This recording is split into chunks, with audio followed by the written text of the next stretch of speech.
ஒரு முக்கிய செய்தி கிடைத்திருக்கிறது, என்னவென்று பார்க்கலாம்.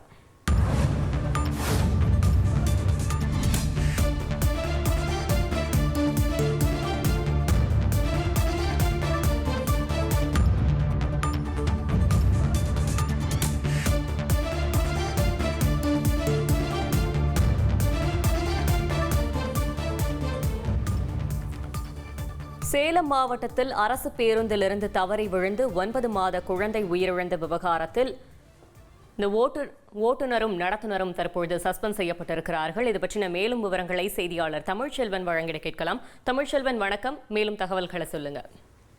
தருமபுரி மாவட்டம் முத்தம்பள்ளி பகுதியைச் சேர்ந்த ராஜதுரை முத்துலட்சுமி தம்பதியினர் கோவையில் தங்கி கட்டிட தொழில் செய்து வருகிறார்கள். இருவருக்கும் 7 வயது பெண் குழந்தையும் அதே போன்று 9 மாத நவனீத் என்ற ஆண் குழந்தையும் உள்ளது.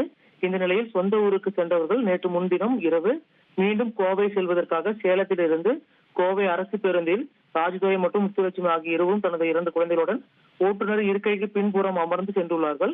அப்பொழுது சேலம் பேருந்து நிலையத்திலிருந்து புறப்பட்டு அதே சேலம் அரசு பேருந்து முன்பக்க கதவு திறந்தே இருந்ததால் கதவை மூடி வைக்க நடத்துனரிடம் ராஜதுரை தெரிவித்தும் நடத்துனர் அஜாக்கிரதையாக இருந்துள்ளார்.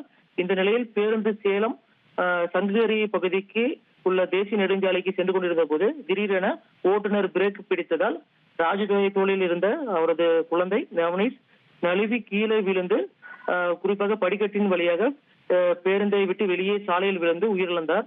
இதனால் அதிர்ச்சி அடைந்த பெற்றோர் தொடர்பாக சங்ககிரி அருகே உள்ள தேவூர் காவல் நிலையத்தில் புகார் அளித்தார்கள். புகாரின் பேரில் வழக்கு பதிவு செய்த காவல்துறையினர் ஓட்டுநர் மற்றும் நடத்துனரிடம் தீவிரமாக விசாரணை மேற்கொண்டு வருகின்றனர். இந்த நிலையில் தற்பொழுது இந்த பேருந்தை இயக்கி வந்த சிவமணி மற்றும் நடத்துனர் பழனிசாமி ஆகிய இருவரையும் போக்குவரத்து கழகம் சார்பாக தற்பொழுது சஸ்பெண்ட் செய்து நடவடிக்கை எடுத்துள்ளனர்.